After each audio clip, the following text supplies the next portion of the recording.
Welcome to Let Me Fix This. Enjoy the video. In this video, I will show how to make a meringue easy method. Start by separating eggs carefully and letting whites reach room temperature, then prepare a clean bowl and whisk. Add a pinch of salt and cream of tartar if desired, then begin whipping slowly until frothy, increasing speed as soft peaks form. Gradually add sugar while whipping to glossy stiff peaks, then bake or torch according to your recipe directions. Gather simple ingredients: egg whites, granulated sugar, and an optional stabilizer like cream of tartar or vinegar. Preheat your oven and line a baking sheet if you plan to bake shells or pavlova. Ensure all tools are clean and free of grease, which can prevent proper whipping.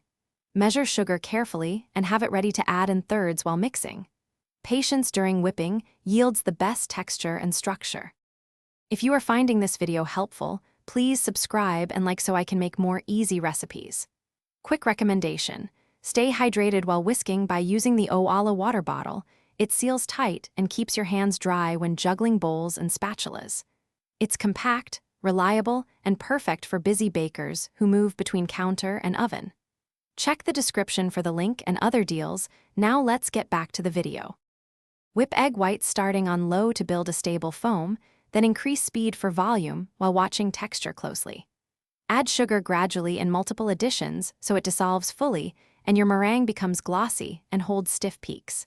For baked meringues, use low heat and long bake times for dry interiors, or a medium torch for quick browning if finishing pavlova. Cool slowly to avoid cracks and maintain structure for serving. Thanks for watching. If you found this helpful, don't forget to like and subscribe.